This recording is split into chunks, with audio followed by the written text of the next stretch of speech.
Committee. Congressman, what do you think of where this is all going right now? Neither side, progressives or moderates of the Democratic Party, appear to have gotten what they wanted right off the bat, but I would have to think that the progressives are feeling a little more cocky than are the moderates. So where are Republicans in this? Well, I think this demonstrates, the failure to bring this bill to the floor demonstrates that Nancy Pelosi and President Biden have kowtowed to the socialist wing of the party. And I think that's the reason why you're seeing so many things fail in this country right now, whether it be, the economic issues that we're facing, the inflation, the labor shortages, what's happening at the border, what happened in Afghanistan. A lot of it has to do because they cannot govern when they're allowing the socialist wing of the party to dictate everything.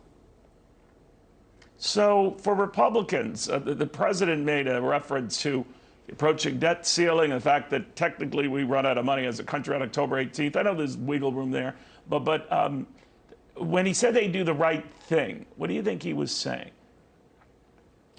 I don't know. I think he's once again not being honest with the American people.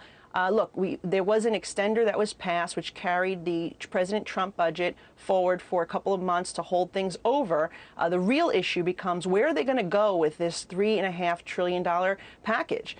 In there are major increases in taxes, major intrusion in government control into your life, reporting every transaction over $600 in your bank account, doubling the number of IRS agents. I mean, talk about Big Brother. And then you have the entitlements in there, the welfare expansion without even work requirements. And this would be really detrimental to the economy. Doing the right thing would have been to push forward with the bipartisan infrastructure bill and bring it to the floor and call the bluff of the socialists and tell them that they aren't going to hijack something that was generally very good for America and would have really focused on true infrastructure, the roads, the bridges, the coastal resiliency, flood mitigation, sewer systems, ferries, transit, the things that we actually need and what Americans pay taxes for. What they're doing is neglecting the things that people actually pay taxes for.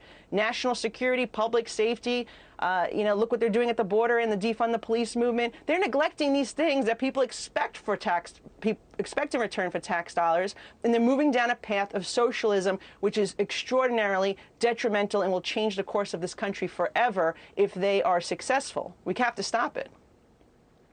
Congressman, you talk about the support that this had, the bipartisan support that this had among Republicans. Certainly 19 Republican senators voted for it in that body. How many of your colleagues, Republican colleagues, do you think would have supported this? It might still come for a vote. We don't know when. It's not anytime soon, clearly. But how many do you think would vote for this? Would you vote for this? Well, I was inclined to vote for it. And again, I always say inclined because you never know what form it's actually going to come to the floor and if they try to tie something else to it.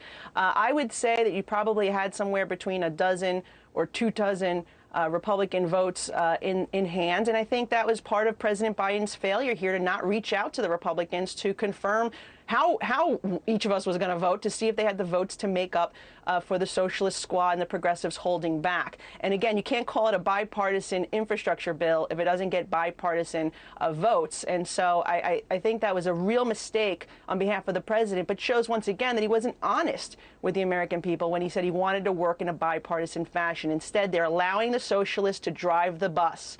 And this is a dangerous mistake.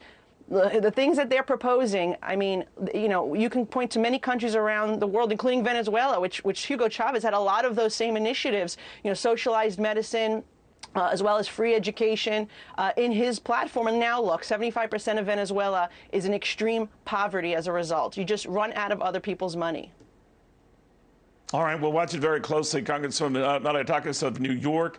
Again, an interesting insight there on the part of the Congresswoman to say that, there would probably be maybe a dozen, maybe as many as 2 dozen Republicans